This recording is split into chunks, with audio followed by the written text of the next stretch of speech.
Good morning, Bitcoiners. I hope you're doing well. I'm loving my life. Who could complain on a day like today? It's not going to be me. I'm not going to complain. Things are going great. We're going to have a great time this morning. So many funny stories, so much happening. We're going to enjoy it all. Hope you're all doing well. Lots of folks in the chat already this morning. Hello, mate. Stop of the morning, says JJ Fox. Lee J369. Good morning, Count and crew. Oops, got a new one in and change the order. What's good? You'll see. Lots good today. We got a great day. I'm a little hot, so I am going to complain. It's global warming, guys. The global warming is actually in this window. It's been contained and it's warming up the room. But we're going to live. It's nice outside, though. We love that. Cheers, JJ Fox and Wake Up Gang. Citadel Daniel in the house. Jack 2K, good morning. Nolan and Great Awakening crew. Yo, Shuttley, Escape the Matrix 91. Good morning, gang. Good morning, T-Dog. Yo, yo, yo. Jesus is King says, good morning. Learned a lot yesterday from the experts. Wait till you see what you learned today. You're not going to believe it. The experts rewriting the book, as you say, as we say in our headline today, which is Bitcoin rewriting the book on global politics. Well, the experts are rewriting the book on heat. It can be both too hot and too cold. Exactly. Now you know. Now you know. Chef Zero, but if we talk in the light, but if we walk in the light, he is in the light. We have fellowship with one another, and the blood of Jesus Christ, his son, cleanseth us from all sin. We get that from 1 John 1:7. Too hot to handle, too cold to hold, says CB Van. I like that. Blessings of eternal provision of salvation, fellowship in Bampians. We love it. We love it. Good morning, Great Awakening gang. Jesus is King indeed. Jeff Neubauer in the house reminding us. Countdown to the count. We're there. Chatelet, one and all. Barely 45. Acid rain terror comes for all. We got the acid rain. It's back. We got mercury poisoning today. The coal fire plants have recreated the mercury in our acid rain. I got frustrated with the headline, so I took it out of NPC News, but it would have been one that would have been there. Good morning, Nolan and gang. Just flew back from a weekend in Detroit. Was able to watch you live on Friday from 35,000 feet up, but unfortunately, chat tech didn't work. Let's stack some sats. Going late. You got to be our on-the-ground reporter for Spencer Pratt enjoyment when you get back to LA. Maybe you can give us a regular chat update on what you're hearing on the ground in LA about Spencer Pratt. I know I already had some libtards that I know from LA reach out to me, and they're all on the Spencer Pratt train. Did you make a ad? They said to me. Are you into the political ads now?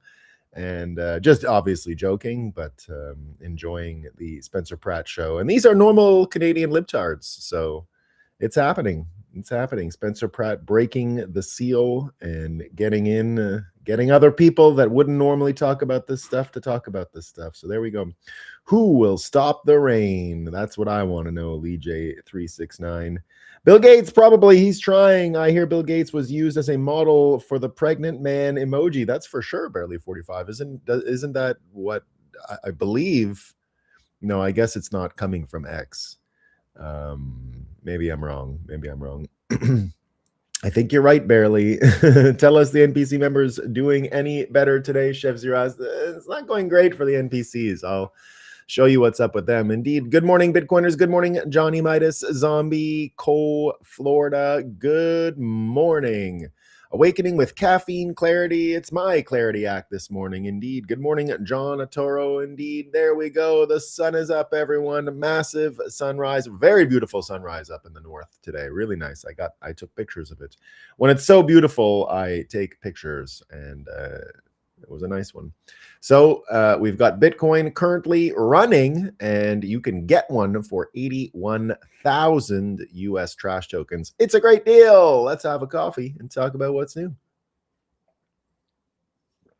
All right, let's have a look at the NPCs. Guys, I gotta say, it's not going great for them. It's not going great. A lot of people complaining in Canada about all of the immigration and Indian people they say are everywhere. I don't know. We don't see it as much here in Quebec, but that's what they say when you're in Ontario or Toronto or British Columbia. Chinese people from all over the world, all over Canada. And that's why the Globe and Mail wrote this really strong headline today. We love it. They're reminding us, everyone, opinion.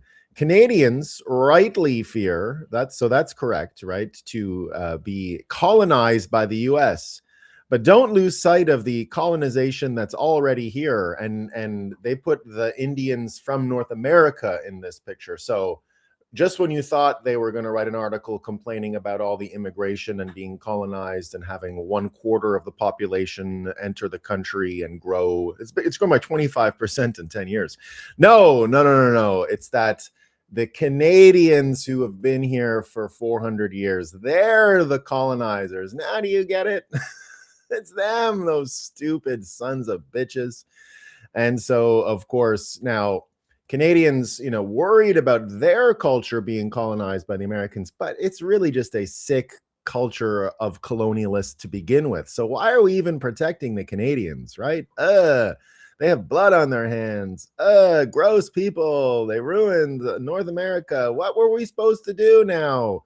All these natives, they didn't get to continue their incredible cultural experiences. That was the end of cannibalism and human heart eating, and they got colonized. So, but who wants to, now we gotta pity the Canadians. None of it makes any sense, guys. So Canadians rightly fear being colonized by the US, but don't lose sight, guys. You're just a bunch of colonized scum. So stand up, Canadians, and count yourself as scum. And as you were wondering, as all this is going on, right, the same people who got colonized, they're bearing the brunt of climate change, everyone. And they get almost none of the money to fight it. There's not enough money. They're not getting the money. Okay? No money. And they need the money. They need it now. Otherwise, there's more colonization, guys. It's just going to continue. More of it. We get this, how climate change could help hantavirus find more hosts. The logic here is that as it gets warmer, you're going to have more breeding ground for rats. All right. And then you got hantavirus everywhere because it's warmer, right? That's what's saving you guys in Alberta. It's too cold, apparently. You guys don't have any rats because it's too cold. This fucking thing now. Starting this shit again. God damn it. Stay, I said. Stay.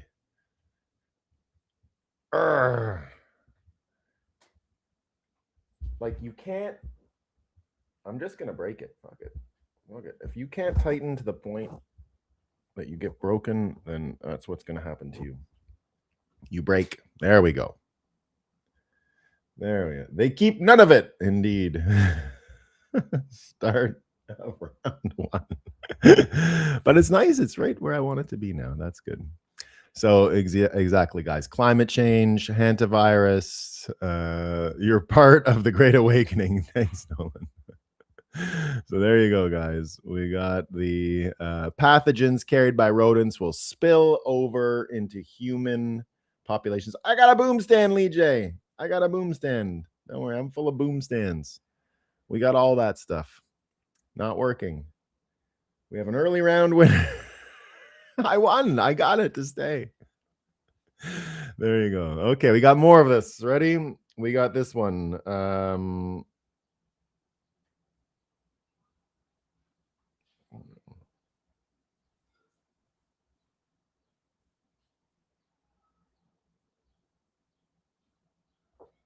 1 second. We get this, global fire outbreaks hit record high as unprecedented heat extremes loom, guys. We got unprecedented heat extremes looming. Scientists say it's going to be hotter than ever, right? We thought we had records for temperature. It's even more now. It's getting absolutely crazy.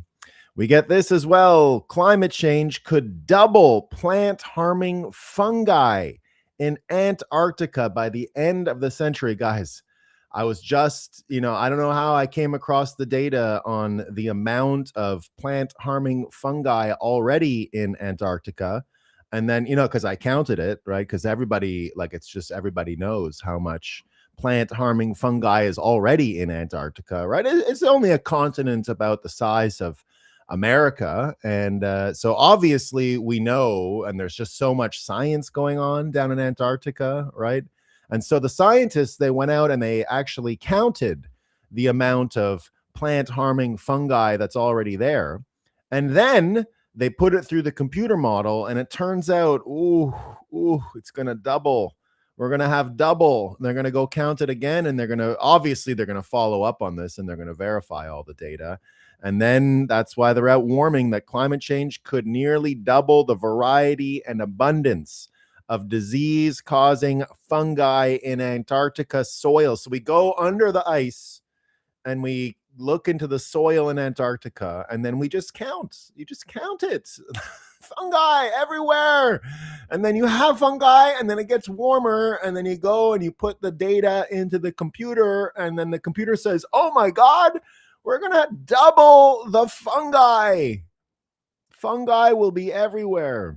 Big problems. I got to redo this one because this one's really good. All right. When you think doubling the fungi in Antarctica is bad, wait till you see this. Looking to DNA for answers as climate change outpaces California's wildlife ability to evolve. I got to do it again just so you can read it. Wildlife's ability to evolve is not fast enough for climate change. It's changing too fast. Evolution can't keep up. You have to look in the DNA of the fungi, the DNA. You need it. Now you know it's doubling. The fungi in Antarctica doubling, but the genetics and the DNA in LA not moving fast enough. Not moving fast enough.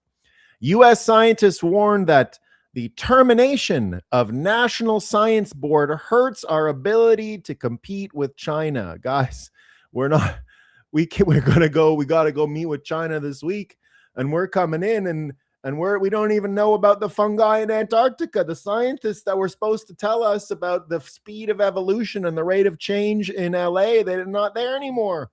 Right? I know we were going to that meeting with China, and they're like, what exactly is happening with the DNA in America? And is climate change outpacing DNA's ability to evolve? And it used to be Trump could just go, the National Science Board, please help me with this. No, that's not going to work anymore. So we're going into these negotiations with China without the National Science Board. We're screwed. We're screwed. We won't even know about the fungi in Antarctica. That's why Semaphore writes, rare earths and Iran war give China the upper hand in talks. Experts say, guys, they're going there without the National Science Board. They're only going with all the top CEOs and Elon Musk and Tim Apple, but not the Science Board. They're fucking screwed. They're right here. Semaphore experts say it's done. It's done.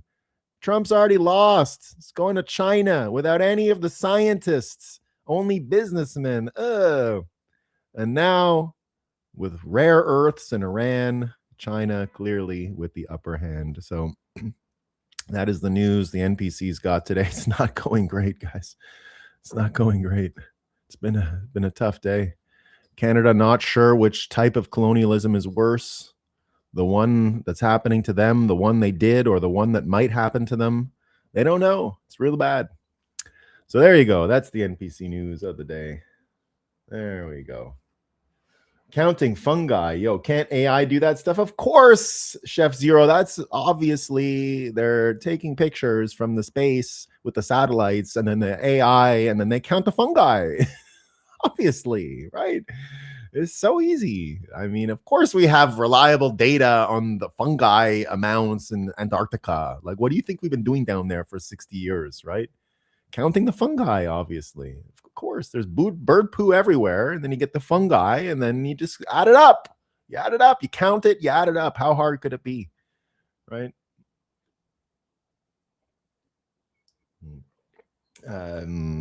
China is today, right? This is going to be fun. It's getting there. We're getting to China. We're not quite there. Trump is, I think, leaving tomorrow. But who is there? Not there yet, but Besant has been in. Where are the servers? Where are they? We need the servers. China. He doesn't know where they are. All right, let me get to our first story of the day. Everything turned backwards for some reason. I can't explain why. Nobody knows. Is that it? Is that it? No? What the hell?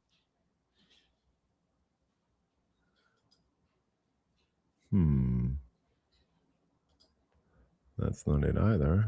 Well, we'll just have to do this one for now. So here, this is the first note. So Besant, before arriving in China, has spent a day at least in Japan. Here he met with Takeshi, the Prime Minister of Japan. Sounded like a good meeting. Here's what she said. She said, I met with Secretary Besant.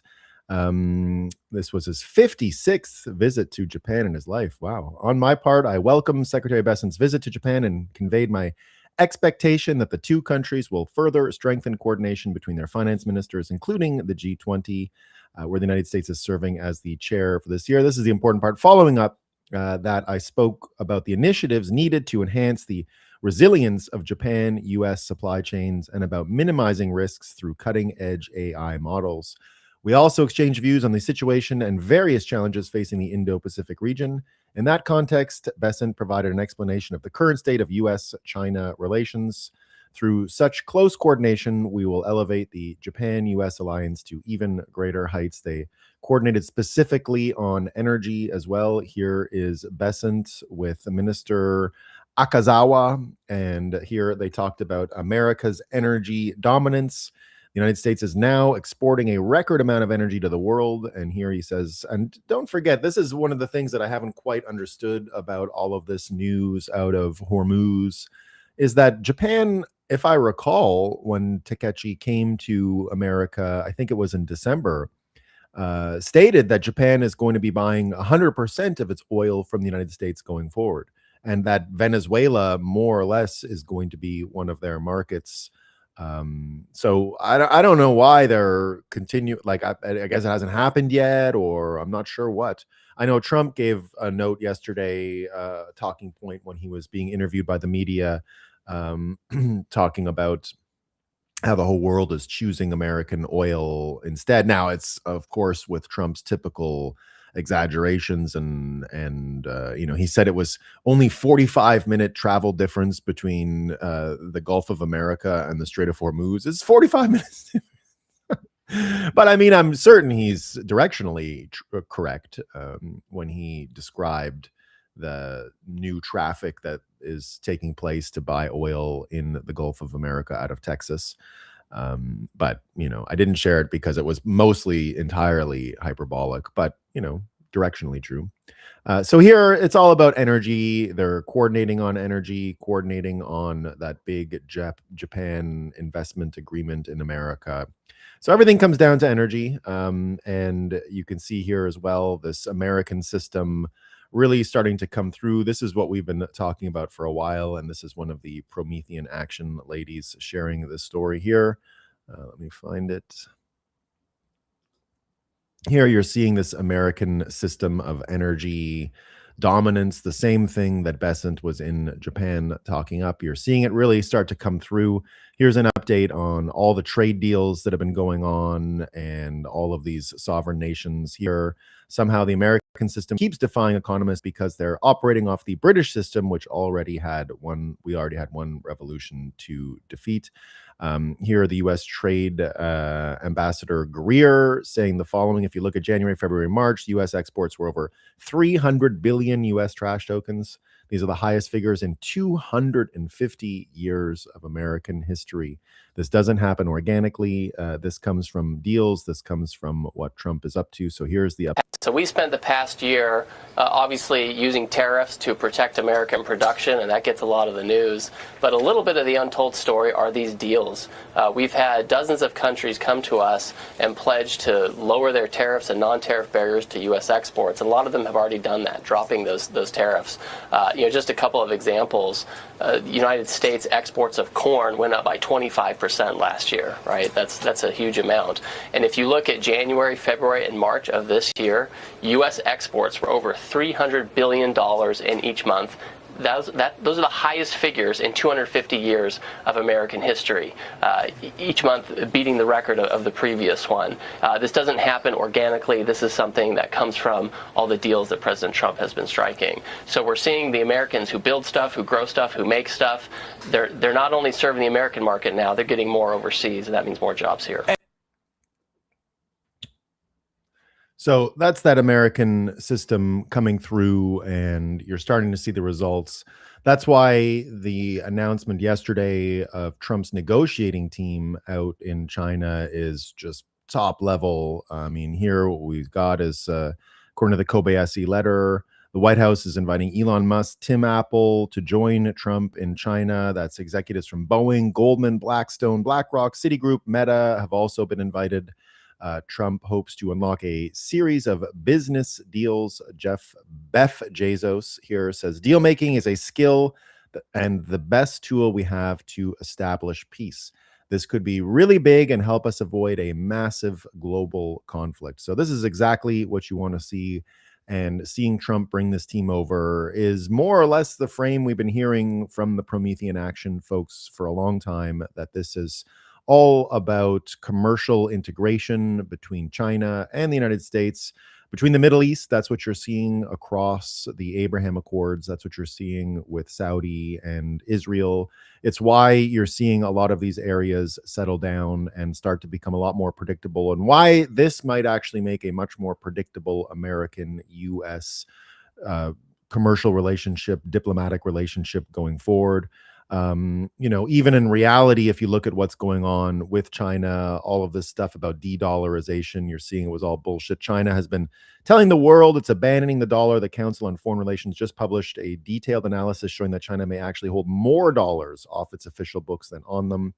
Matt Forney here says, turns out that China was lying about de-dollarization. In actuality, they're more dependent on the dollar than ever. They just started cooking the books. Communists telling lies and making fake stats. I'm shocked, as I'm sure you are. Trump won. The American millennium rises. Looking more and more like that. And again, going back to exactly the amount of changes that have been going on since Trump became president, with all these trade deals, with this renewed accent on energy and focus on energy, and the way Trump has been using both energy and tariffs and security to rejig the entire global system. And it would look very familiar to anyone who's been thinking long-term about Bitcoin. I'll reshare this. This is a press conference Trump gave yesterday. I actually have to stop it to make sure you can hear the audio, where Trump describes what this new system is all about and how different it is from the Federal Reserve and the system that came before. So this gives us a sense of what I think Trump is thinking about and talking about these days, and the way he's seeing the pivot that he's put the American system on, and just what kind of results it's starting to get. You talked about how historic these tariffs have been, bringing in revenue, additional revenue for our country. You've also mentioned before they could possibly replace federal income tax. Possible. Do you think that Someday it's possible. It used to be. So if you go back to 1913 is when they ended tariffs. We were the richest ever from 1850. So this is the American system coming through right in this quote, right? America was the richest ever in 1913 when they brought in the Federal Reserve System as well as the income tax, and got rid of the tariff system. It was all tariffs. We didn't have income taxes. From 1850 to 1913, in the 1887s, about 1887, they had the Great National Tariff Act. And it was a group of people that got together because our country was so rich, they didn't know what to do with the money. We had so much money, they didn't know what to do. It was a group of very prominent people that were set up to hand out money to everybody because we were the richest we ever were. Proportionately, we were in 1887, around that time, even in 1913. We ended them in 1913. How did that work out? And then we went to the income tax system, and then we had the Depression. And by the way, a lot of people try and say that, oh, tariffs with the Depression. No, they ended in 1913, and then we went to income tax, and then in 1929 you had the Depression. They did try and bring it back in 1931-32, but the Depression had long started, and this poor, beautiful nation was gone. It was gone. We suffered for 25 years. It took 25, 30 years to really recover from the Depression. And we don't ever want to see that happen again. The tariffs are vital to the success of this country. When I say I ended 7 wars, at least half of those wars were ended because of the power of tariffs. I was able to. So hear Trump saying that, and yesterday he's now retweeting Promethean action. There he is. Reposted by the boss here. We see from Julie Donuts, who's been talking and pushing Promethean action stuff out. So Trump now also on the Promethean action train. I'm predicting you're going to see him start retweeting them much, much more. And even on that Promethean action framework that we've been talking about, here's Arthur Hayes with his latest essay. He hasn't done one in a long time, but here he is, the butterfly touch. Papillon, he says here, butterfly of Keck. Honey is sweet, life is beautiful, and Pepe Cash is max AF. And here he starts talking about AI and some of this new system that we're talking about here. He says, the seductive sensation of expectation permeates my body as the incipient bull market gently caresses my soul. As I jubilantly press the buy button, I know speculative excesses will propel my portfolio to new heights, at least until the maddening crowd awakens from its drunken reverie to reel in its optimism of a more glorious future, and the physics of gravity reasserts itself over human financial markets. The future, as foretold by the gaggle of cheerleaders this time around, is replete with AI agents running amok, producing a thought to be unlimited economic bounty. The new masters of the universe, American and Chinese tech bros, build a substrate from which AI emerges into existence, ensconced in their silicon-encrusted palaces in San Francisco and Guangzhou. Their companies hoover up all available capital to build heaven on earth, at least for their shareholders and the party. And when capital becomes scarce, berate the political class of this era to support the printing of dollars and yuan to further extend their prowess. An orgy of construction focused on creating an AI utopia is not the only raging party. Another type of bro revels in the erection of global edifice of death. Why should Pax Americana be the only purveyor of pain? Their glorious nation requires the most badass means to exterminate the enemies of the state, because one cannot rely upon a mercurial, permanently tanned emperor to rush to the assistance of his supposed allies. Therefore, it is essential to build bombs using printed money and conscript young men to face death for glory of I don't know what. And we are those unfortunate souls who underinvested in the production of the necessities of life, but gorged instead on the debt of equity of the empire. Their dollar savings were of dubious value when the arteries of trade became clogged as the dark Durka towel heads misbehaved. The decision to outsource the production of life's necessities will produce possible famine and social unrest. The plebeians shall seek redress in the streets of placing the heads of pompous politicians on spikes.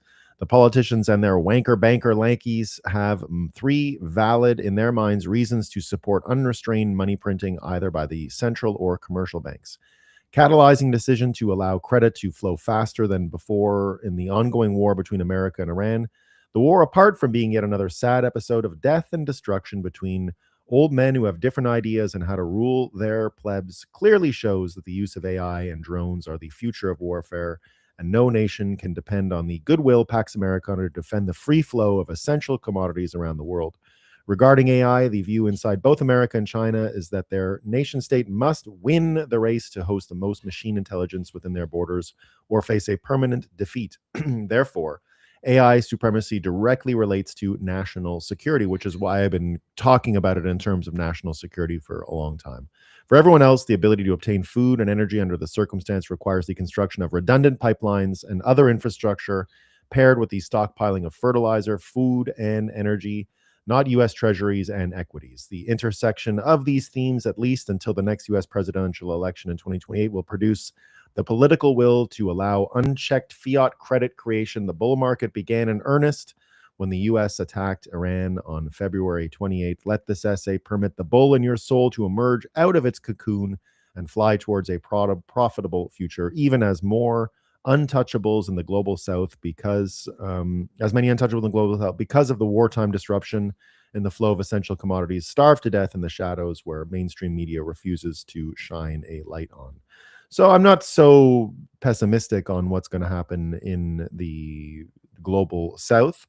But more or less what I hear Arthur Hayes here describing is that reality has come to the fiat world and they're going to print, but there are new metrics and new factors that are determining the future and outcomes much more than just ability to print and political power, that things are moving into the real politic, and the real politic is all about food, energy, and having these things in abundance. And so it's why you're seeing Europe facing the kind of backlash that they are. Europe's leaders face historic popularity amid unpopularity amid weak economies, immigration backlash, and rising support for populist parties across the continent. One of the main reasons for this is their mismanagement of energy, and their mismanagement of energy is turning the country around, into a completely different direction. When you hear the UK saying they're going back to the EU and all this stuff, none of that makes sense either, because only a complete moron would think rejoining the EU would be the key to kickstarting UK growth when you look at the economic decline of the EU in the past few months and years. It, of course, makes no sense for any of that stuff. So a new system seems to be emerging. And it's why you're seeing it bring more incentives towards peace. The energy question is becoming the most important one to predict where things are headed. Again, the old political powers and reputations and stuff like that just simply don't work anymore. And here, the Finnish president, Stubb, believes that American policy towards Russia and Ukraine isn't in Europe's interests, and it's time to start talking to Russia.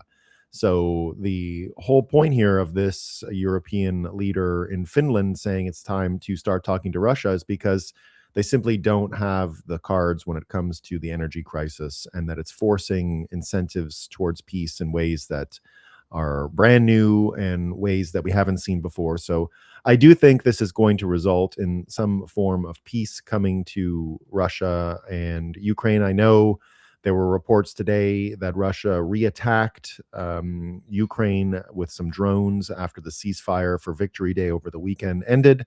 Normal, but still, I think we're on that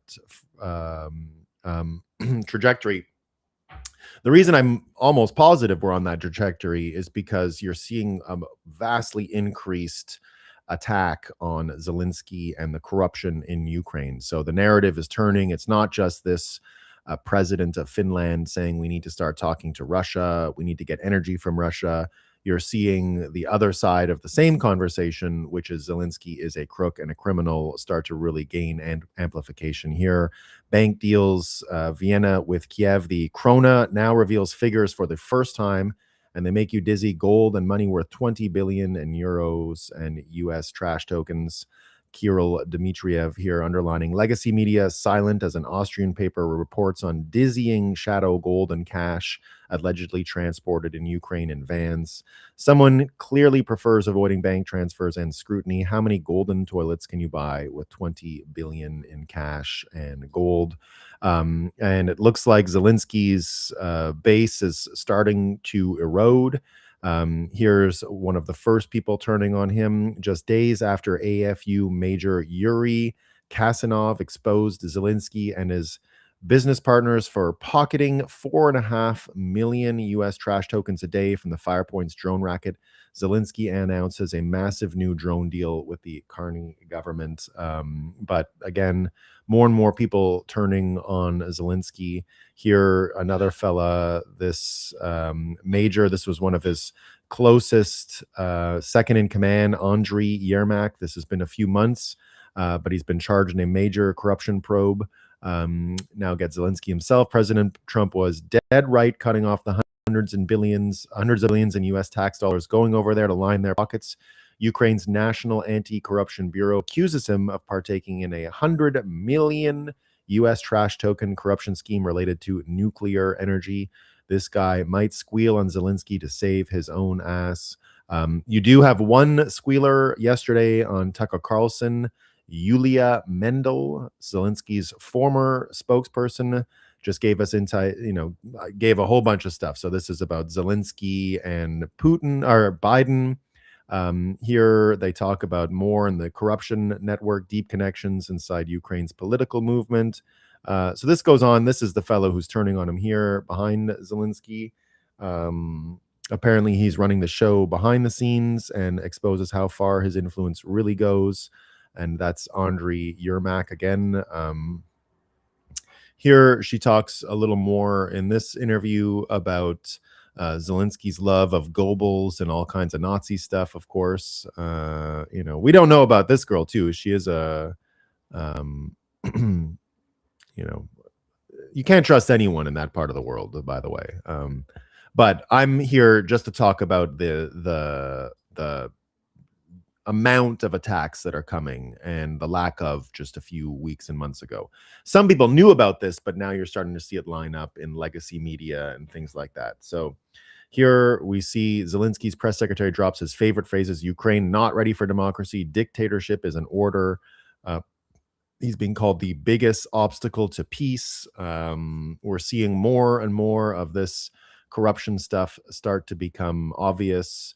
And so while the walls are closing in, I guess you can say, on Zelensky and Biden and those relationships, and why it looks like we're starting to get closer to peace in Ukraine with Russia, the major implication for America with Ukraine, and perhaps the reason why the Ukraine war ended up being precipitated in the first place, is now also being discussed in American political cases and active criminal cases.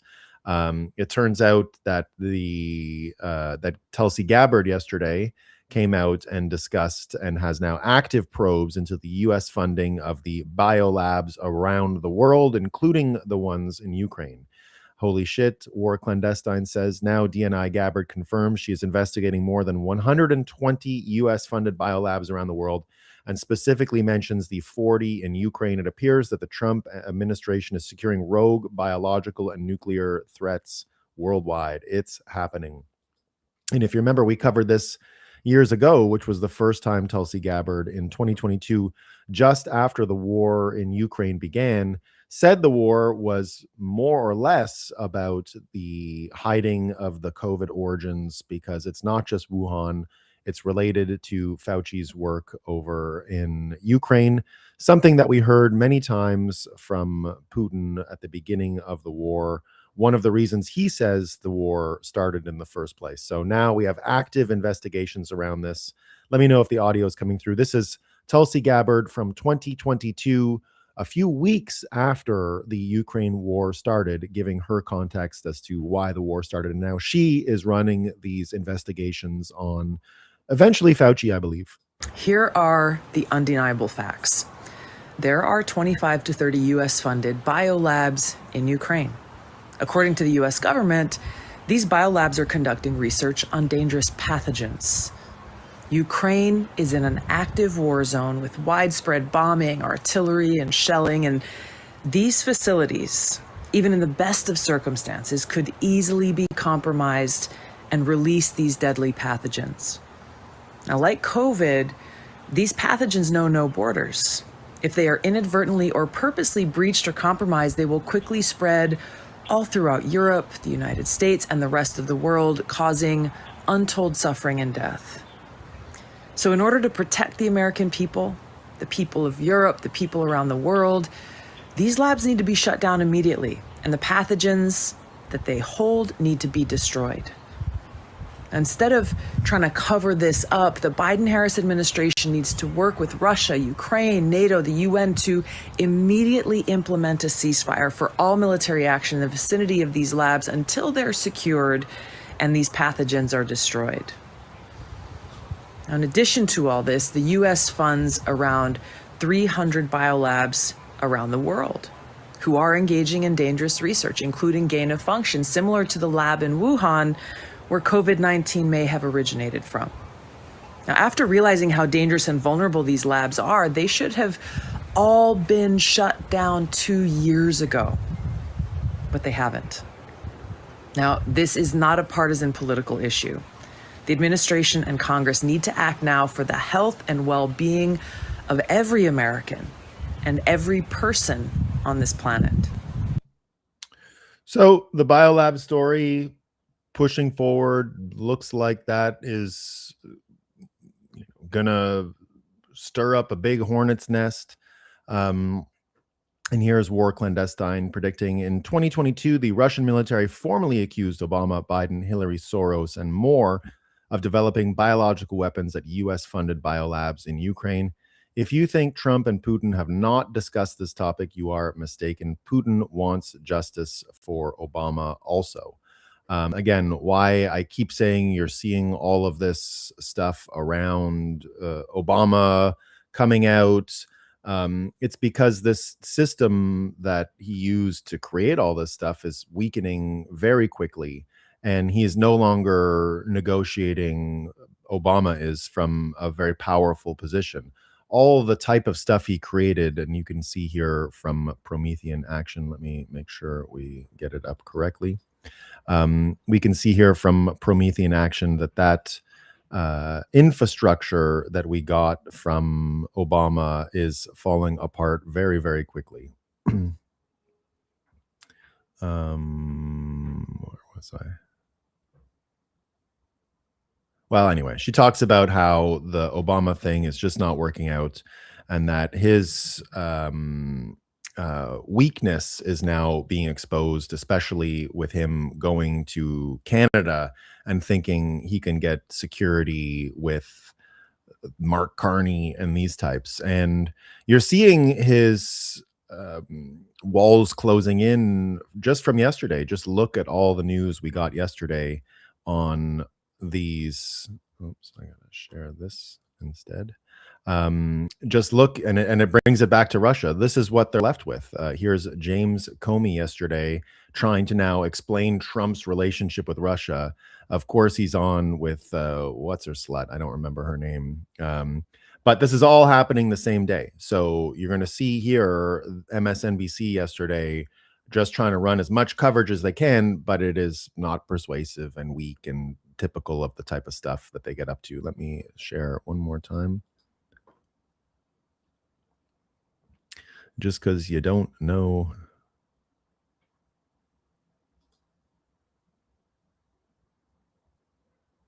There. So here he is, right? And you can see he's going to try and explain Comey yesterday, all the news about Russia and Trump. It's hilarious. And this is what it looks like when this whole edifice starts to crack and crumble and fall apart. When you look at how he acts and how there aren't any policies that he's enacted in his first term or in 15 months of a second that Putin doesn't like, do you think the questions were ever answered about his affinity for Russia? There's no policies that Putin doesn't like, she says. No, he loves it. No, I don't know. And he's done things that are bad for Putin, right? Venezuela, harming Iran, those kinds of things. But I can't explain his continuing apparent affection for a dictator. When you see things that are blatantly authoritarian, how central is his attack on the rule of law and people like you to moving us away from a rule of law-based democracy and toward an authoritarian structure? Oh, I think it's really, really important that we recognize the danger to the rule of law that comes from this kind of vindictive prosecution. It is what separates us from authoritarian regimes that our statue of justice, we always depict her with a blindfold, holding the scales. And so it's never about getting people, it's about understanding facts and treating people equally so we can achieve justice. We lose that, we're not who we think we are. Not who we Why do are. you think the argument that we can't have a vibrant economy if we lose the rule of law doesn't include any of the titans of industry?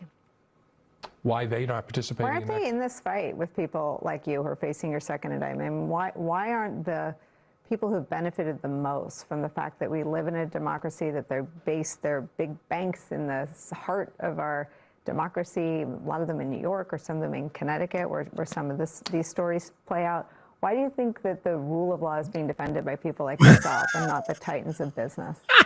I don't know. It's I don't probably know. the roles and the kind of people.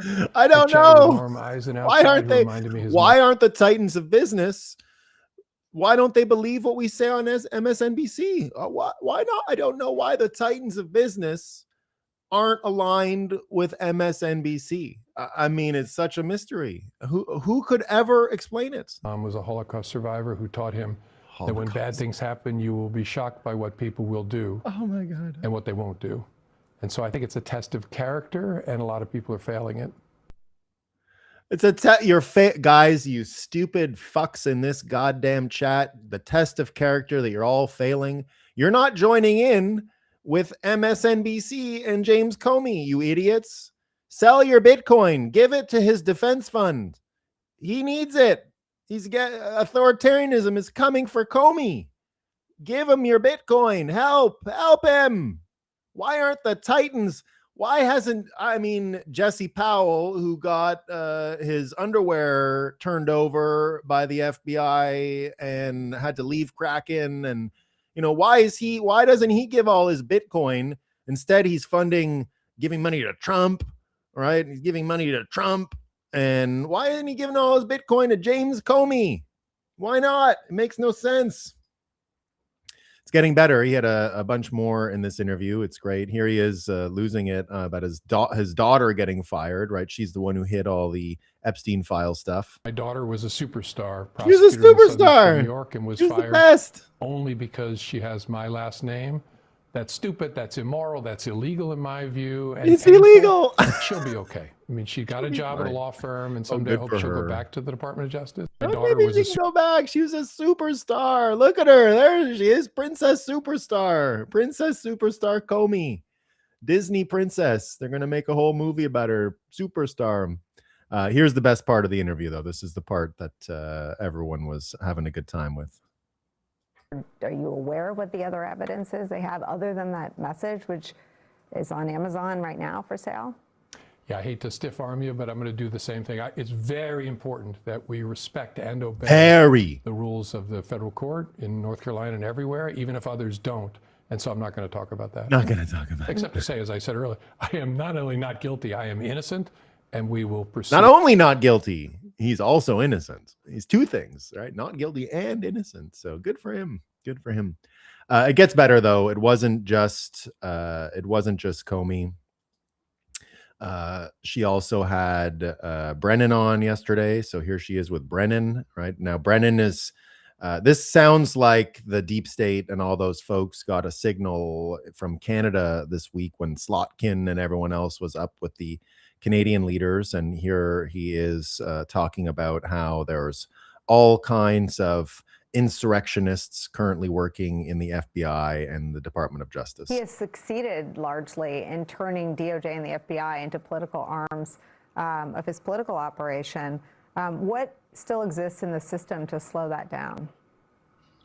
Well, I think as Liz mentioned, there's still a legion of professionals in the law enforcement environment, the Department of Justice, as well as the CIA and other places, the ones who are refusing to follow politically motivated prosecutions, those who are refusing to support any type of political activities on the part of the Trump administration that are inconsistent with the authorities, the responsibilities of the intelligence community, law enforcement community, and Department of Justice. He has succeeded largely in turning DOJ and the FBI into political arms of his political operation. What still exists in the system to slow that down?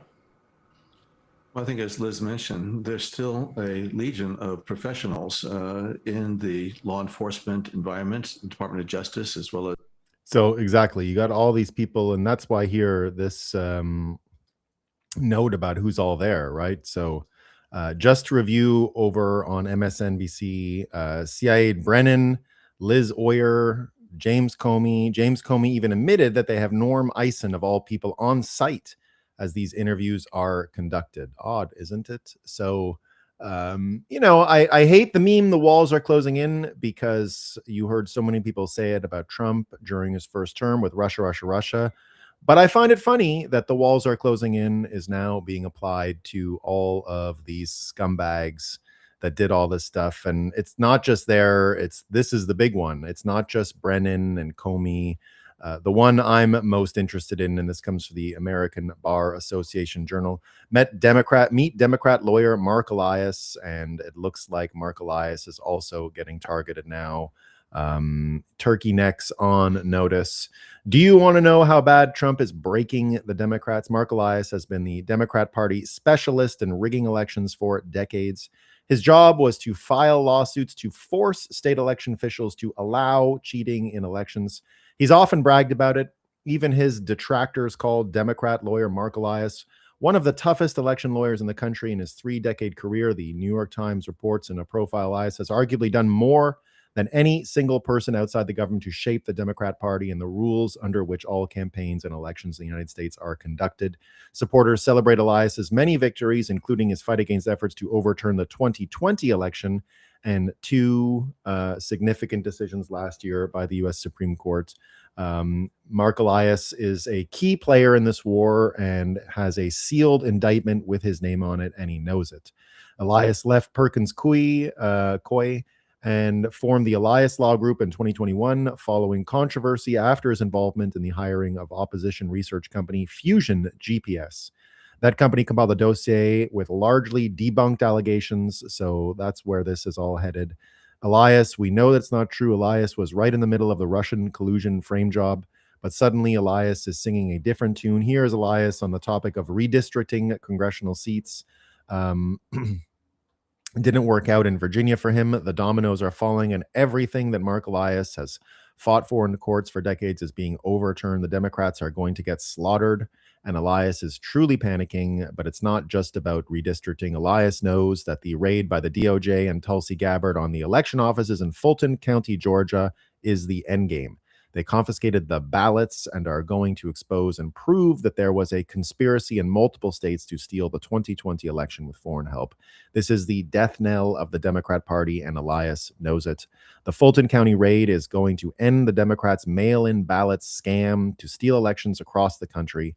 And it is also going to end the Democrats' scam of counting ballots and taking extra days or weeks to produce enough fraudulent ballots to steal elections. The entire Democrat election fraud system was built by people like Mark Elias, and it's being destroyed before their eyes, and they can't do anything to stop it. Panic in DC.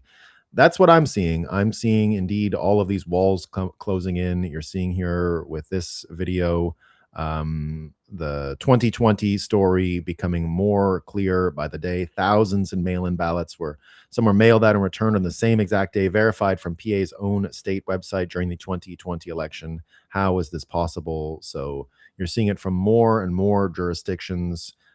Here's another one that we got from Wisconsin. Of course, 64,000 mail-in ballots were Xeroxed in the back of a conference room during the Milwaukee, Wisconsin 2020 election by Claire Whittle-Vogue, which were all for Joe Biden. She was then caught on camera at 3 a.m. on November 4th, uploading the fraudulent tabulated votes on flash drives without any chain of custody or election observers to steal Wisconsin for Joe Biden in the 2020 election. So we're getting the 2020 story. It's coming through. And indeed, when you think about, how Democrats and how people can change their minds and how this all ends up happening, you can see that this, attitude that they're having, their sacred norms and all that stuff, right? It's about winning and it's about power in the end. And that is the most persuasive part. And because they're losing, their arguments are going to become less and less persuasive. You can't shame them with exposing hypocrisy, right? They worship demons and sacrifice children. The value in this is reminding yourselves to steel your spine, do what must be done, ignore the Pied Pipers and the decency cucks. None of it makes sense. It's all about winning, and you're seeing it now because this is what will change people's minds. And here's just a way you can see that voting intentions, voting systems, media, everything that's changing at once. And what you see in California, all of that is realigning power in new ways. And that is going to be much more persuasive. Cynical Publius says, if you're a millennial or later, you may be unaware of the near total domination Democrats had over American politics in the 60s, 70s, 80s, and early 90s. Yes, the Dems and the GOP swapped presidencies pretty routinely, but Congress tended to be overwhelmingly Democrat. When Newt Gingrich and his GOP team won a majority in the House in 1994, it was shocking and felt unbelievable. Now, in 2026, we are truly coming to understand that for decades, Democrat electoral victories were built on artificial racist voting constructs, ostensibly under the Voting Rights Act, complete control of votes and voting in most large cities, taxpayer dollars funneled to leftist NGOs to promote Democrat policies, a mass media with complete obedience to Democrats, illegal aliens, both for purposes of census district apportionments and illegal voting, highly questionable voting practices such as mail-in ballots, lack of voter ID, ballot drop boxes, and ballot harvesting, errors in census data that always pointed one way, the success of calling anyone who challenged their voting policies a racist, federal government employees resisting GOP policies while showing complete fealty to Democrat policies. Today, however, these electoral crutches are being kicked out one by one. The Democrats are becoming increasingly insane and violent as a result. Reality is being laid bare, and we are all coming to understand just how artificial Democrat power actually has been. In 10 years, they might be powerless rump party, which suggests a third party supplanting the Democrats might soon be a reality. It's shocking, isn't it? And you can already see it. So just look at that big fest in Canada this week, and it was all these deep state people, Slotkin and Obama, but there was no AOC there. There was none of these people that are from that wing of the party, no Gavin Newsom, because they're not really part of the Obama edifice. That whole version of the Democrat Party, the Nicole Wallace, James Comey deep state version, is being taken over by the communists. The communists were not invited to the one in Canada. You know, say what you will about Mark Carney, but he's not an actual communist. I think he does understand it's better to brainwash people with more attractive and lucrative systems. The problem is their system isn't attractive or lucrative enough anymore, and it's losing to this American system, and it's losing to folks like Spencer Pratt. It's losing to all of these new types of conversations and media that's out there. And it's going to happen, I think. Another one of these, what happened to, millennials and how much stuff has changed, right? Remember, California was a reliable red state in POTUS elections until 1992. Californians elected Pete Wilson governor in 91 to 99. During his tenure, they passed the Save Our State law aimed at preventing illegals from using public services. California banned affirmative action in 1996. They even banned gay marriage at the height of that debate. What happened? Mass illegal immigration, but also tech bros and private equity and venture capital. They were mostly rich newcomers. They liked the weather and the business climate, but these guys funded the left-wing politicians that have overturned the policies that Native Californians voted for. They also fostered radical left-wing cultures in their business during the Obama era and funded his campaigns in return for favors, like getting little antitrust scrutiny while the DOJ wasted his time breaking up egg cartels. They took advantage of good economic climate and relied on old-fashioned American culture and law and order. They were arrogant and stupid and didn't understand that this culture provided the stability that generated a good business climate in the first place, and they upended it largely unwittingly. Many of them are now living in other places and have washed their hands of the dysfunction they helped bring on. A lot of them are in Austin, Texas, bitching about the same things they escaped in California. They're kind of oblivious to their role in this, but hopefully people like Spencer Pratt will come in and govern cities like Los Angeles. Illegals can be deported, fraud on public services ended, and California can serve as a case study for how things go wrong in this modern world. And also how to put things right, because California is really the jewel of the USA, is aspirational for Americans, and should be cleaned up and saved. Jeff Neubauer says, Reed Hoffman, all aboard the space drop. I say you put fat Steve Bannon up there first. I think if you're going to pick a fat guy, Steve Bannon should go before Reed Hoffman, but that's just me. That's just me. So all of this fraud and all this stuff in California is changing the culture now. The Spencer Pratt phenomena is real. It's measurable. You're starting to see California pivot, and you're seeing it pivot for economic reasons, for fraud reasons. California healthcare jobs have ballooned 25% in 4 years. Fraud. The only answer is fraud. You're going to keep seeing more of that. And even just the economic migration through the United States, this is also starting to predict where things are headed because, again, power and wealth align more predictively than arguments and logic. And seeing that, some states are richer, some states are poor, some states are doing better, more jobs, etc. Obviously, that changes the game. Here we see red states versus blue states, where the money went. Just in the past few years, we've seen $1 trillion, almost $2 trillion leave blue states and more than $2 trillion enter red states.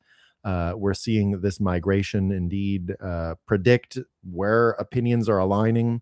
States won by Trump in the 2024 election collectively gained more than $2.2 trillion in adjusted gross income from interstate migration between 2012 and 2023, where states won by Kamala lost nearly $2 trillion. So you're seeing a huge transfer of money, which is a realignment of opinions as well in the end, because again, the financial systems and wealth are a more persuasive argument than, did you see the epistemic results of the this and that? None of that stuff works. It's not persuasive. Now I'm going to have Isaiah Jackson on, the Bitcoin for Black America fella, in just about 20 minutes. But this is why that whole trick of racism is also running out. When you see this migration, it's Black people moving too. And as we heard from this matrix that explained the artificial nature of the blue states in the first place, that here when he says the success of calling anyone who challenged their voting policies a racist, that thing is coming apart and it's not really working anymore. Being called a racist just doesn't have the same effect it once had. And now you're starting to see actual investigations into a lot of this civil rights edifice. So one of the neat things that happens when you go through one of these fourth turnings, as I understand, I've never been through one, but as I understand, is we always reinterpret history to be useful in our times as we go through whatever it is we're going through, which is why I keep telling you that all history is completely fake and stupid, because it's always being recycled.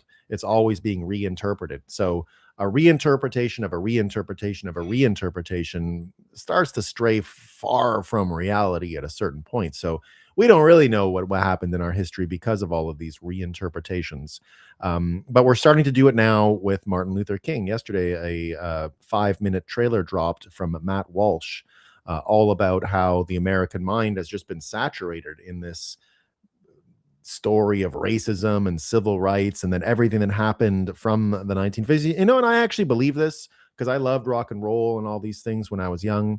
And I thought basically true American history only started in the 1950s and was almost all about Elvis. And like, you could understand America by understanding Elvis and the Beatles and Coming to America and civil rights in the 1960s.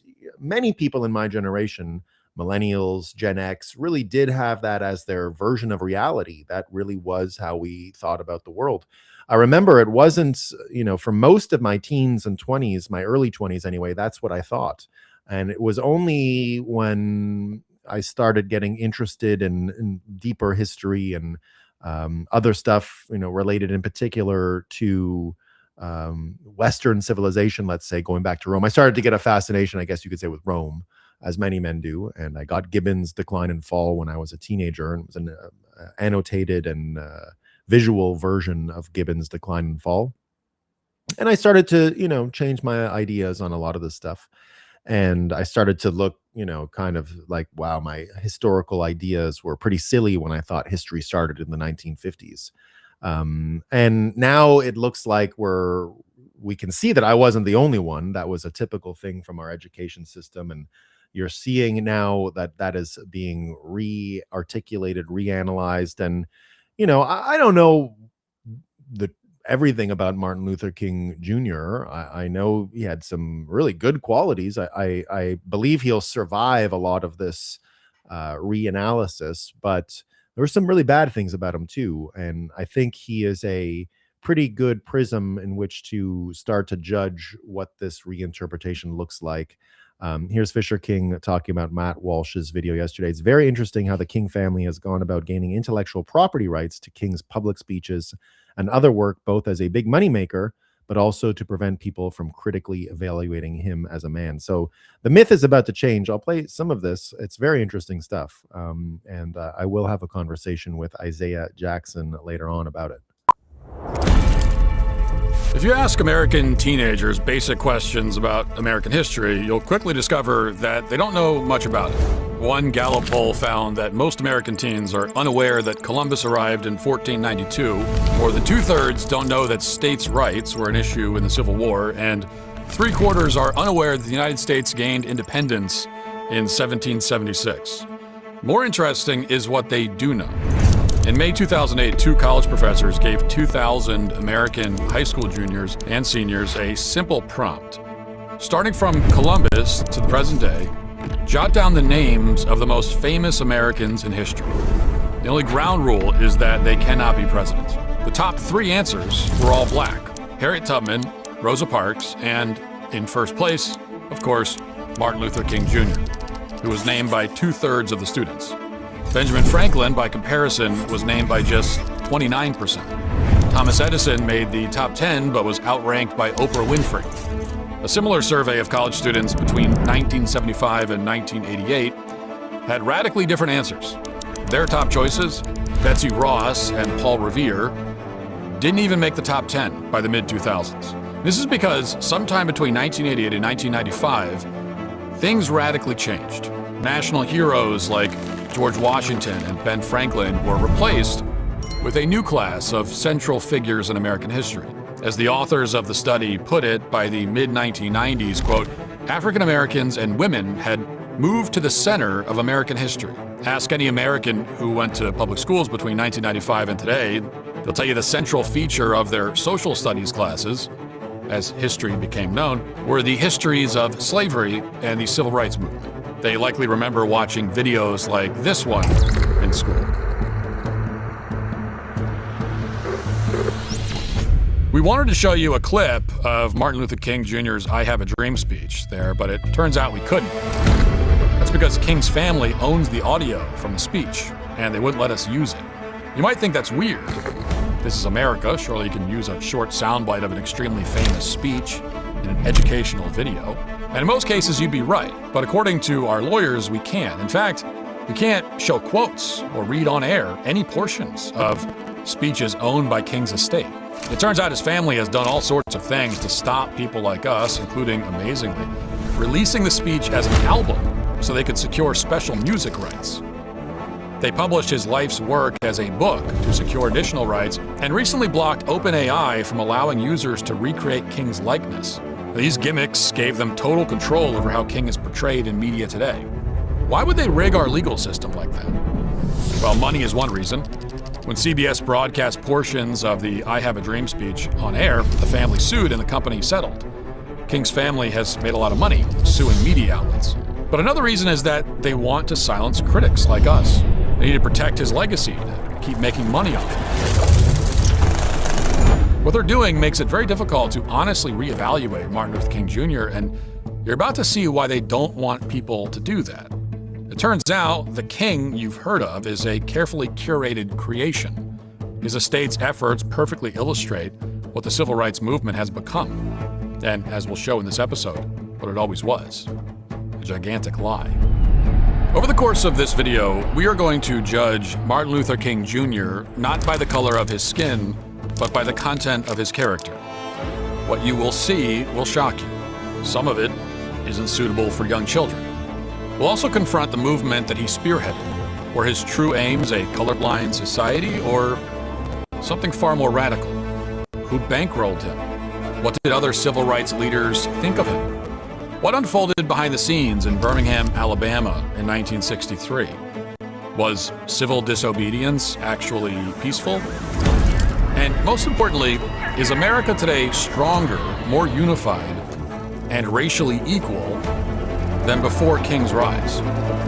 These questions demand answers, and as Americans, we are entitled to a full accounting of the civil rights movement and its consequences.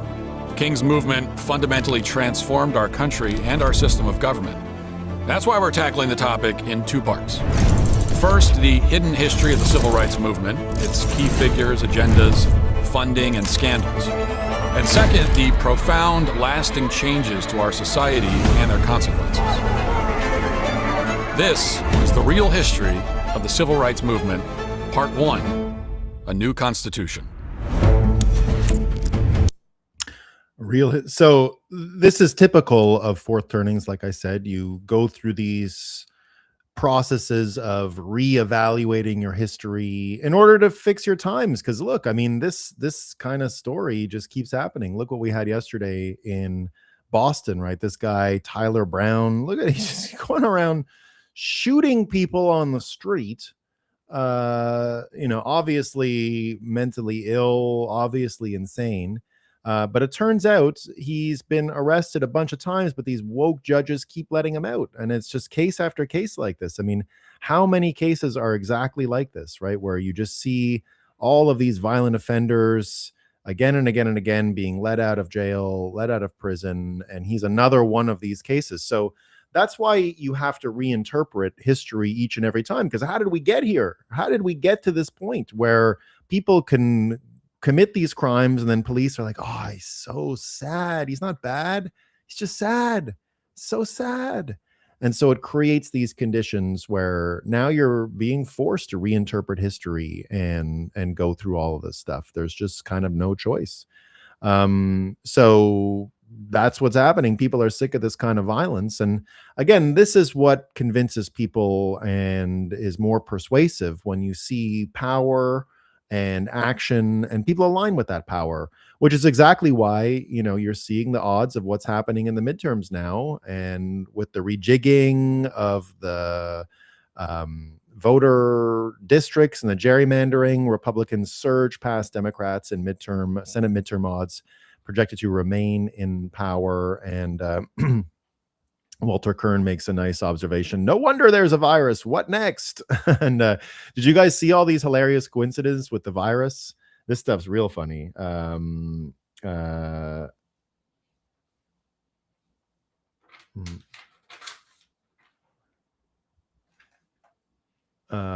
So here you can see this small world, big coincidences. This guy here, apparently this guy who did the hantavirus thing was also one of the original COVID booster guys during the pandemic. Apparently it's the same fella. There's all kinds of proof of it here. People seeing it again and again here.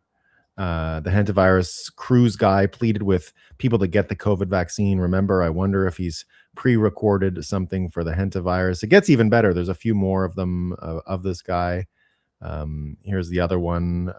This is him too, apparently, the crisis actor. He also happened to be a much publicized COVID patient. What are the chances this guy is always where the current propaganda virus is and always will be photographed or filmed as the victim? And apparently his sister here just happens to be the Global Health, aka Big Pharma Propaganda Division. So we're seeing the tricks and we're getting better at analyzing them and getting better at seeing through a lot of the bullshit. And, all of this historical reinterpretation stuff is important. And I'll even, before we welcome Isaiah Jackson, I'll even say that, one of the reasons why I've been predicting all of this UFO Nazi crossover stuff is because even the Nazis are going to get reinterpreted, just like Martin Luther King Jr. We reinterpret everything in history when you go through these fourth turnings. And now we're seeing more and more FBI received tips. Nazis built secret UFO craft, bombshell classified documents reveal. So as the declassification stuff comes out, you're seeing more and more of the Nazi storyline. I don't think that's going to stop. That's where things are headed. Endless count. Then why the general crime rates in America 42% increase over the last 5 years. Yeah. Where the weaponization of race began. Land of illusion figures. This is called dumb down the children so they can't think critically about real history. Why didn't I know that history happens way too often to be coincidental? Yeah, the Forrest Gump view of history, says T-Dog. Yo. Exactly. I told you I'm doing a Forrest Gump version of the collapse of Canada. Just like all the Bitcoin stuff, that I'm always in the room when all this Bitcoin stuff happens, Bitcoin history. I was in the room for the whole end of Canada. So there should be a fun video coming out soon about that. Should be able to see it in no time at all. Hold on, I'm getting a note from my producer. I think it's about Zay.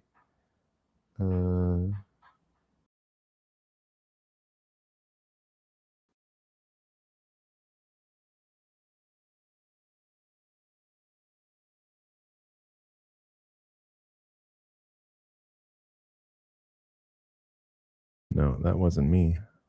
I don't know why I disappeared just there.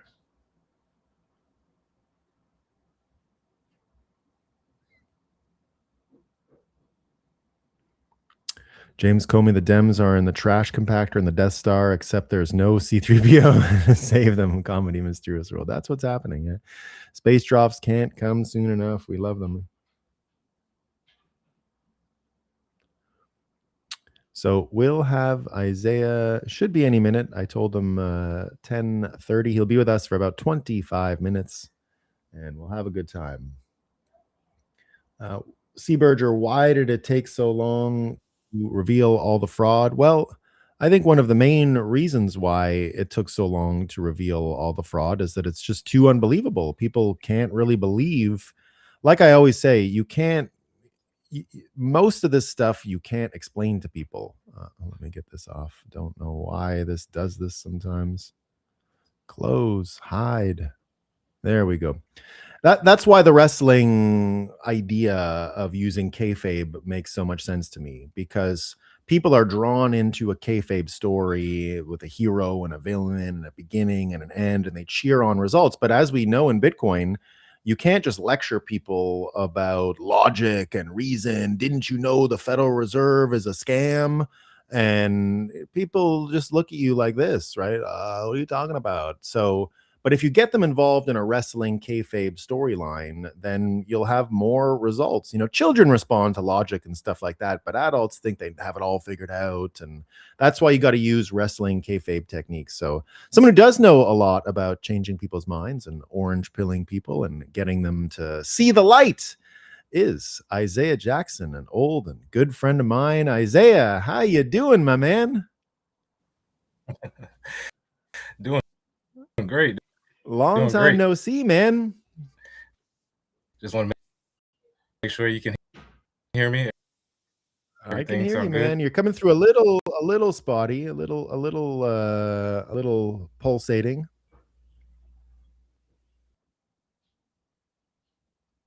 You're a little frozen too.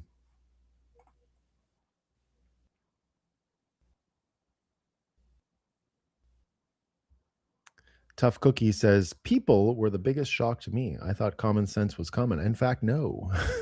It's one of the last things that's common. There you are, Isaiah.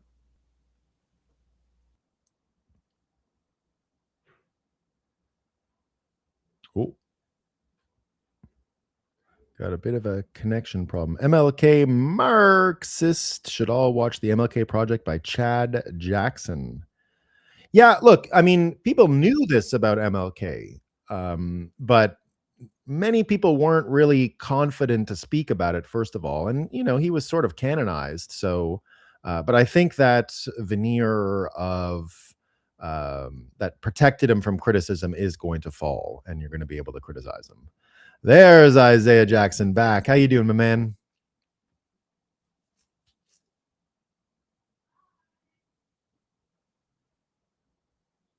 Hold on, your audio's not on. Let me see if it's my fault. No, you should be okay. It says your real tech. I'm not hearing you, Isaiah. How about now? Now there you are. Now, yeah, I got you, man. Now I got you. So I'll give a backstory while Isaiah's getting settled in. All good? There you go. There you go. So I first met Isaiah because years ago, when the George Floyd thing was happening, the fake news called me and wanted me to do an interview. And I said, "What are you calling me to talk about George Floyd? What the fuck do I know about George Floyd?" And I saw it as a lynching, because get a white guy to go on there and it ain't going to go well for me. There's probably nothing I can say in that May 2020, June 2020 period that is going to make anyone feel confident. And the truth about Bitcoin was that there were tons of black guys doing great in Bitcoin because they wanted that line, what are you doing? Are you helping? Are you doing enough? And so I just read a Arthur Hayes note before I went live. I've read Arthur Hayes notes since that time. I've believed that Arthur Hayes, since 2016, 2017, when he started writing, was the best writer in the whole industry. Some can argue that Nick Carter is better these days, but it's one of the two. I like it, particularly all the fun stuff, the Big Besson Cock, the Cuck Chair Powell, all the stuff, the poetry that we see from Arthur Hayes's writing. I find it to be the top writing, but I'm up for debate. You can debate it. Plenty of great talent in the developer world as well around Bitcoin. Proportionately based on what are black people in the American population, 10% maybe. 10%. They're hitting above their weight when it comes to Bitcoin at those levels. And Isaiah Jackson is another one. And that's how I got in touch with Isaiah, is that I said, well, I'm not going to do this interview. So I sicked old Isaiah Jackson on them on the BBC. And the BBC wanted to know, and we got Isaiah smashing them in the face with Thomas Sowell and stuff they'd never heard before. How you doing, Isaiah? I'm doing great. Sorry about the technical difficulties. I'm out of town right now, so that's life, man. We know about live. We do it live every day. You're one of the longest live streamers in the business, so you know what goes on with live streaming and all the pleasures. Oh yeah, that's technology for you. Yeah, where are you traveling, man? Not Barbados. Isaiah even came and spent time with me in Barbados. If you guys, he's a Bajan as well. I only just found out, you were the one who told me that Barbados is one of the founding countries of the Carolinas. That mostly Barbados, mostly the Carolinas are the second sons of Barbados that needed to move somewhere, and so that's an amazing story. Oh yeah, definitely, and finding out about Bajan past and history, having family in North Carolina, South Carolina, having Geechee in my blood, just doing that whole search, just like Bitcoin, wanted to don't trust, verify. So just looking up genealogy, but yeah, that was amazing, man. Yeah, definitely. So Isaiah, and appreciate that. Yeah, you've been a guy who's not been afraid to speak about race and all that stuff in America and what's going on. You, of course, wrote the hit book Bitcoin and Black America. What was the follow-up book again? So the Bitcoin and Black America, Volume 2. That was the follow-up that was scheduled. Got shelved. Had a little problems with some of the companies that were trying to put it out, but all good. Coming with a new trilogy, the Bitcoin comedy, and still looking at Volume 2 coming out. So yeah, definitely still working, brother, and making sure people understand why Bitcoin is important. Yeah, again, one of the underappreciated voices that you helped elevate, and that's what I thought was interesting when you went on that BBC interview years ago, is that they never actually heard of Thomas Sowell. They were like, "Who? What are you talking about?" I know. Yeah, it's a lot of people, that talk about Bitcoin industry, talk about economics, finance, and then for those of us who have been studying for me now 13 years, and you the same, even more. These names come up a lot in our circles, but you're right. When you go to the mainstream and you're like, yeah, these are some of the principles that I use, and they're like, who is that? You're like, man, I got to start at zero. So that's why I like writing books, putting out educational tutorials, things of that nature. Just once people have the information, they can go from there. Yeah, and because what I was saying just before you came and joined the broadcast was, I don't believe that people really use logic, right? It's not like you do a lot of kid education. I think with kids that you can actually put like A and then B, and then they can, they're used to that. But adults pretty much think they have it all figured out. And as we've all seen as Bitcoiners, you could say, you are run by a cartel of banks, and it's a scam, and the Federal Reserve, and they'll just look at you like this, and I don't know. So did you watch the game last night? Yeah, exactly. People are not persuaded by logic. It's just not a thing. Yeah. People are persuaded. I was talking about kayfabe, so the wrestling motif of getting heroes and villains and getting people to cheer on. But ultimately, what I think happens is people align with power. And for an entire generation, the political order in America between Democrats and Republicans was heavily skewed Democrat, because they had this stick that you could hit people on the head and call them racist. And it got everyone in line. You couldn't, I don't want to be a racist. I don't want to, I don't want to be that. I don't want to be like those people. And, I saw, for example, when, Kanye West came out with his hit song, Nigga Heil Hitler, which I thought was, really the end of this world, right? It was really the end of that whole, you can't say that anymore. You can't do that anymore. The World War II consensus and calling people racist. Because if he's a black Nazi. Hey, that's freedom of speech at its highest level, and it was hard, and it's high. I'm still blown away. I'm so glad that Kanye had the comeback show in LA this year, because I was one of the few people that said you're seeing high art when he did the Netanyahu thing. I mean, that was. And as a lifelong Kanye fan, people, they call him crazy, and he's going through his phases and whatnot. One of the biggest things he exposed is that you got to stop being scared to say what you want, even if people hate it, even if it's deemed hateful, racist. Stop being so scared, man. Like, well, and how I am. Yeah. And that's one of the big problems, I think, between black and white America, is that white America can't stop lying to black people. They literally can't stop lying when they go down this whole everything's racist, that's racist. It's a big problem. It's a big problem. I always correct people. They say, "You like the Heil Hitler song by Kanye?" I said, "No, nigga Heil Hitler. It's not Heil Hitler." Okay, it's very important. You say the real title. Say the whole thing. Yeah. Say, hey, what's crazy, Nolan? Being somebody who wrote Bitcoin in Black America, like you said, being in the George Floyd era where things were going off.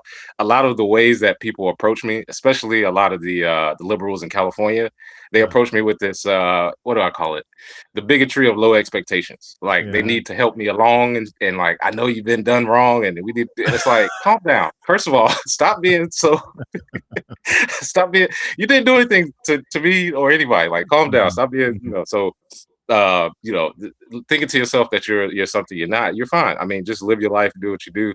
And I think that long term, when people understand that, hey, if you're yourself, nobody is. I mean, me personally, I'm not going out and just banging the door like you should stop this racist, because it exists, it happens. But at the end of the day, most of us, as you know, we live regular lives. Like, it's not it's not some crazy racial tornado every single day of my life. It's just, we acknowledge it exists. We acknowledge there's changes that can be made. We have solutions. Let's go from there. So, yeah, definitely. Yeah. And that's one of the stories that I was covering today. I don't know if you saw it, but I wonder, because I'm a big believer, first of all, that the news is fake, but even faker is history, because Right. when we Yeah. go through these fourth turnings, when we go through these times of change, we typically rewrite and reinterpret history as we go through these. I mean, that's essentially what Kanye is doing, right? He's Yeah. forcing a reinterpretation of World War II and Nazism. But we're Right. also seeing today, I know the Daily Wire put out a long feature today on MLK and reanalyzing his legacy and what he did and things, for example, I didn't know, but his whole I Have a Dream speech is entirely copyrighted. They made an album out of it and then Yeah. published it so that you can't just take clips and cite it as a historic story. And this Mhm. whole feature from the Daily Wire goes sort of deep down to say, look, um, all of American history was rewritten through the prism of the civil rights movement. That most Americans, if you have to name 10 historical Americans who aren't president, it's like Harriet Tubman and, Mhm. you know, MLK was MLK, number Malcolm X. one, you Yeah. know. But yeah, he wasn't great. I think he'll survive. I think he'll Mhm. still stay as a symbol, but he was a communist. Mhm. Rosa Parks was fake news. That looks like it was a big scam, right? Yeah. A lot of So it. You know what it reminds me of? Some of the fakeness we see today. Because 50 years from now, people are going to look back and see some of the movements that happened and say, "Oh yeah, this is what was actually happening at that time." And people will say, "Oh no, the history book said that it was fires in the streets and everybody was going crazy and losing their mind and this and that." And then you look back, you're like, "It wasn't exactly like that." And also, I do want to throw in there, your heroes aren't perfect. Mm, Grow up, people. You're an mhm, adult. Yeah, mm, like I mean, Martin Luther King wasn't perfect. Rosa mm, Parks definitely, and we see that a lot of it was manipulated. But mm, that's the best part about history. That's why I love it. Is learning that these were people. Like mm, I mean, Martin Luther King's heyday, he was like 29 to like mhm. 30. Yeah, Like yeah, think about some people in their 20s yeah. is like how proficient would you be?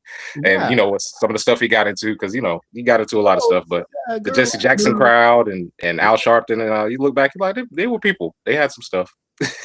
Yeah, yeah. Now, I didn't really know until I read your book about the Tulsa, Oklahoma story Yeah. and the Mhm. Black American Wall Street. Yeah. But even, what I see going on now, again, in this reinterpretation of history story, and Bitcoiners have done a lot of this work before, where Mhm. we kind of reinterpreted World War One as a story really about how to finance war, and that's something that Bitcoiners did. Mhm. The income tax and what the Federal Reserve's incentives were for Right. America. And do you have a sense right now, where you are looking at the world and Bitcoin, that argument is now starting to actually gain ground as people try to understand what's going on in the world, and they actually see Iran and what's going on with Europe complaining about Iran and the Strait of Hormuz. It all, Mhm. to me, and what we've been covering on this show, is it looks like America's actually in a proxy war, not against Iran or China or Russia.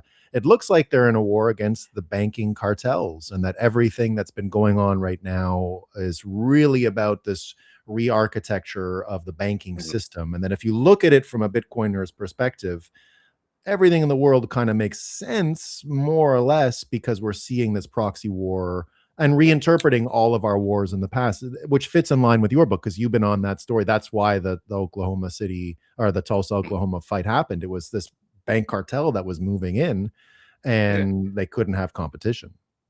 Right. Right. And it was like you said, the hidden hand that was burning down a lot of the Black Wall Streets because they were all over America. I mean, it was Mm, Florida, North Carolina, Oklahoma. There's a lot of places where you had these black neighborhoods that were being built and they were burnt down, and they were like, "Oh yeah, these angry white dudes from across town did it." But in reality, it was a hidden hand that was like, "No, we actually want to come in, banking cartel, and take over and get our piece of the pie." mm. And It wasn't it just seemed Ku like Klux Klan. It was yeah, just Ku more, Klux Klan. yeah. Yeah, send those guys and we'll make them the Mm, bad guys. But mm, yeah, exactly. And unfortunately today, I don't think people realize it seems like it's the old money fight versus the new tech AI Bitcoin fight that's happening. mm, It's just mhm, but unfortunately I think people are like, okay, I gotta choose a side. It's like, yeah, I don't really I don't do a coin toss between slave masters. Like I'm not about mm. to. Either one to me is still going to try to be in control of everything.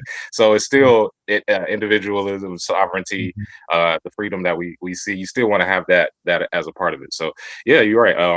Referencing that honestly, Nolan, I thought everybody knew that about Tulsa, Oklahoma. That's the beautiful thing about Bitcoin and about learning about different aspects is that there's a lot of things I didn't know when I got to the space that I learned along the way. But some of the stuff that I was saying, it just seemed like, oh yeah, I grew up learning this. I grew up learning about that. I grew up learning about the late 1800s, a lot of the inventors of the time.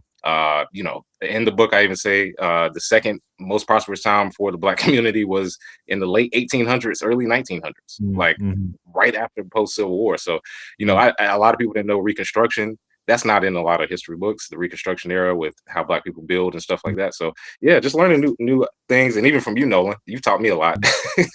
I mean, people don't understand. Me and Nolan talk for hours. You know, in Barbados, Miami, the few places that I've seen. You know, we talked about a lot of stuff, learning from you. So, I love the fact that we're able to put that information out and then relate it to today, exactly what we're seeing. Yeah, we gotta have you, but you gotta come back to Barbados, man. You gotta make it back. I'm coming. Yeah, I'm coming as soon as I can. I've been running around, you know, family stuff. But yeah, definitely. Yeah, we just returned from our winter. We got back about a month ago now. I was in Vegas for the Bitcoin show 2 weeks ago. Gotcha. Did not make it to Miami for Consensus last week. Just too much travel. But I've been looking. We had a funny bunch of coincidences as well, Isaiah. If you remember, the first time for 2 straight events, my flight landed, and each and every time I just walked into my hotel, and not in my hotel, but around the corner you were there. So the first time in Miami, and then it happened again in Texas just a few weeks later. So literally walked out of my hotel, went down on the street in Austin, and there you were hanging out. And so we had both. That's what you call synergy, people. That's synergy. The universe brought us together, and I'm glad they did. It sure did. It sure did. And you know, even I remember a conversation that we had when the whole Kanye was right tweet went out from you, and I guess 2020 would have been 2022, 21. 22. Sorry. You're right. 22, yeah, 22. Yeah. And it was 11/11/22, a day that'll live in infamy. Yeah, 11/11/22. I got fired on my day off, like in the movie Friday. It was so funny, but that was a funny time period. But I'd say vindicated in a lot of ways. I think the world has changed. It's just like it takes some people to push the envelope and speak about things that are uncomfortable. You know, people are having those conversations more and more. And like I said with Kanye, he's come out, you know, pretty. He looks pretty reasonable, right? He looks pretty reasonable. I mean, some people are starting to realize, he might not have been as crazy as we thought. But you know what I love is that a lot of times I don't mind being hated or canceled. In fact, being uncomfortable makes me comfortable. So, you know, one of those things is even if you say something, like I said, the Kanye was right, or some of the other stuff that I've been quote unquote canceled for, I've always been vindicated in the end. Even with Bitcoin, when I was telling people in 2013, and people were looking at me like, what in the world are you even talking about? What is what is this new money? What is, I mean, hashing and algorithms and mining? I don't know what any of this means. You might be a little crazy, a little off, but again, vindicated. You know, just keeping up with history and then trying to move forward in the future. History doesn't repeat itself, but it often rhymes. And when you study as much as, you know, yourself, me, or others people, it's not hard to kind of predict or see where we're going. So those statements, they are what they are whenever it comes out. But, you know, I just like to sit back and, you know, smile silently to myself like, there we go. You'll figure it out at some point. Proof of work and anti-fragility are both in your favor on these files, I would say. Absolutely. And I know, you know, going forward in the future, one of the things, of course, I'm writing a new book, The Bitcoin Comedy. It's a trilogy right now. I'm trying to get it funded, you know, looking at some different ways to get that out. But I think this book will kind of vindicate in the future as well of where we're going, where we came from, and sort of the different ways that people have viewed the industry, and some of the ways that we can, you know, clean it up, so to say. I mean, at this point, Bitcoin's inevitable. So now it's just kind of focusing on how do we keep it integrated in the world that we have. So yeah, I just feel like that vindication for this book is going to come to probably 5 years from now. I'm curious about the book, Divine Comedy type frame, superimpose. If you could give me a little teaser. Oh yeah, absolutely. So the Bitcoin comedy, it is a trilogy, a epic, using kind of uh, the frame of the Divine Comedy, the classic book by Dante Alighieri. The first book is Satoshi's Inferno, Nine Circles of Fiat Hell. Second book is Blockchain Purgatory, sort of explaining, the being pulled with NFTs and crypto and blockchain and all of that, and some of the ways that you can get caught up. And then the last book is called Pleb's Paradise, which basically shows, what in a hyper Bitcoinization world, what would Bitcoin look like? How would people act? How would people, pursue their goals financially? So, yep, 3-part series right now. Looking at doing a crowdfund or maybe single investor to get it going. Revenue sharing. So once I get that and get a designer, it will be a comic book. I don't know if there's other Bitcoin comic books, but it's an Using epic. any AI out there for that? There's a few Bitcoin comic Um, books. I'm in the market too yeah. for Bitcoin comic books, so there are a few. Yeah.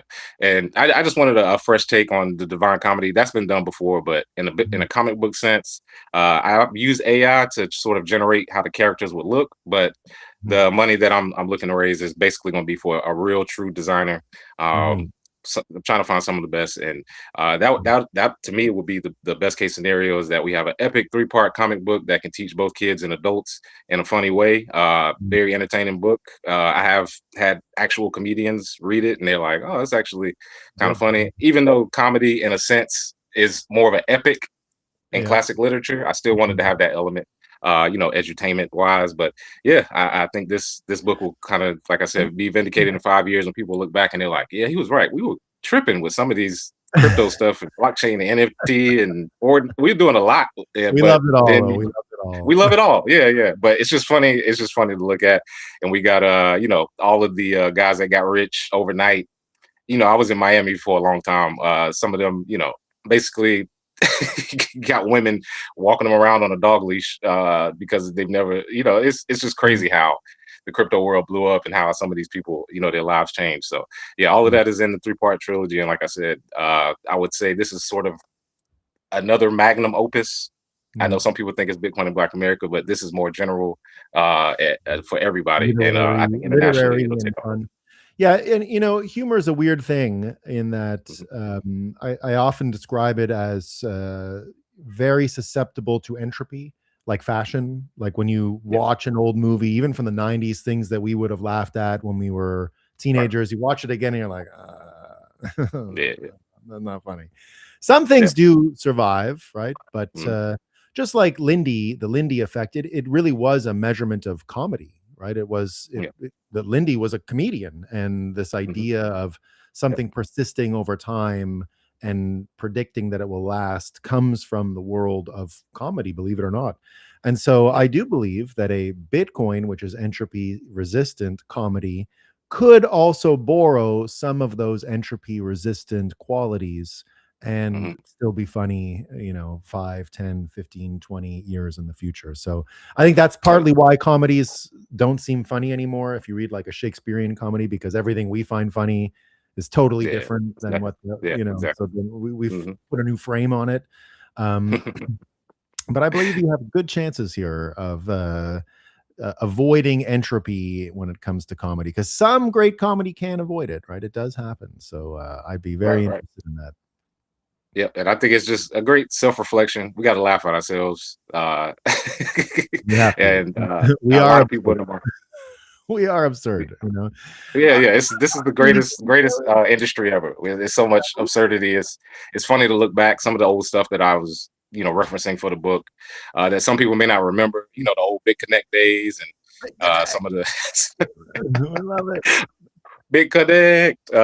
So some people that may not know the struggle, the upward hill battle that we went through to sort of make this mainstream.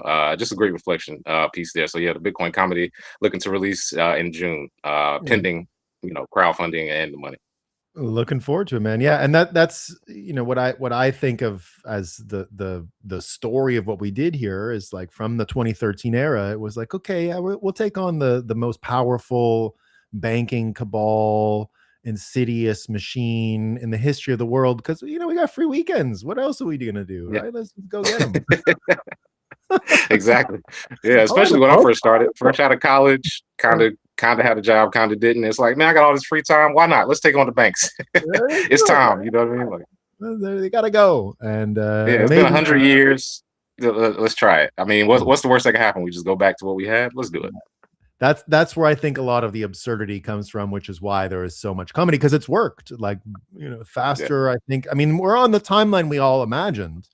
Weirdly, I think in our collective unconscious, we had this timeline in mind, that it's actually here, and that we are going to get our strategic reserve, and all of these global rebalancing is happening, and fourth turning is upon us, and all this stuff is an amazing testament to all the work that's been done. So I appreciate it. Are you going to come on again, Isaiah? We got to get you on again, man.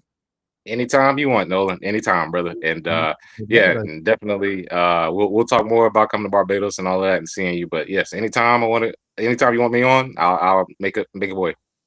Let's do it, my man.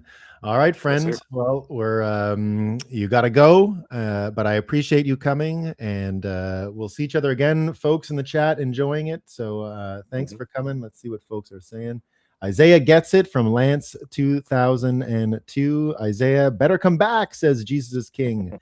Humans are hilarious. Noster Keys for my book, God Bless Isaiah and Nolan. I can't read my own name all of a sudden.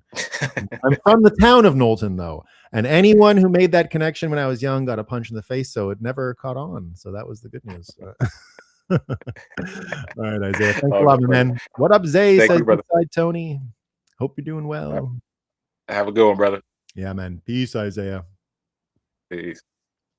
All right, folks. There you go. That was Isaiah Jackson in the house. Love seeing it. Can you put the NPub on a line by itself for easy copying? Oh, I get it. Noster Keys. Yeah. I get it. There you go. SpongeBob reaches all ages. I'm making a Buttcoin comic book, Tales of Satoshi. Why not? Remember, right? Civil rights struggle began in the churches because the Jim Crow laws were cruel against what the Bible teaches. Yeah. Don't go to Barbados. Kites and rake man are evil. Weed eater guy too. I see Isaiah's book on Amazon. There you go. Little laughter makes medicine go down. Oh, Hank is in the house. We're here for Hank. I enjoy Isaiah. Put me game on early when I was shitcoining. There you go. Okay. Hank, welcome to the show. How you doing, my man? Good. I heard you guys talking about shitcoining. Come on, guys. We're better than that. We love talking about shitcoining. Talking about it. I love talking about it. Wow. We're not actively shitcoining. Oh, good. Okay. No. We're talking. This is someone. I just had Isaiah Jackson on, and so this nice. fellow was saying I learned about him years ago when I was still shitcoining. So. Okay. Well, that's as long as it was a learning lesson that's in our past. Yeah, and I think I can get behind that. What have you guys been chatting about today, other than the shit coins? We're teeing up the Trump visit to China today. Ooh, it's a big one. We started with Besant in Japan, and from there we talked a little bit about how energy is the whole story, of course, with China, and you're seeing it in Europe again. Europe kind of losing its negotiating position as China, Russia, and America all become aligned on these global energy questions, and how you're starting to see the edifice around Zelensky collapse as a result, because you heard today the Finnish leader saying we have to start talking to Russia. We can't keep doing this. Simultaneous to that, you had a report in Austria about all the gold and money they take out of Austria to bring to Ukraine. They don't do wire transfers or anything. They don't want a paper trail. So that's being reported on. Then I guess the second in command in Ukraine has been indicted, and apparently he's already singing about Zelensky. And then you had Zelensky's former press secretary on the Tucker Carlson show last night, spilling the beans on everything about Zelensky. So in my mind, we will get peace in Ukraine, Russia, and this is just a sign that it's coming, that the negotiating position is down to nothing for Zelensky, and that he won't find much help abroad. And so where did I go after that? We talked after that about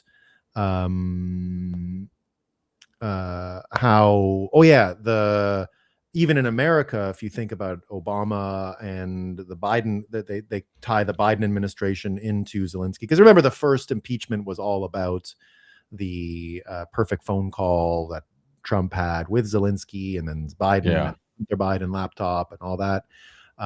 So the edifice around Obama that could support him is also completely vanishing.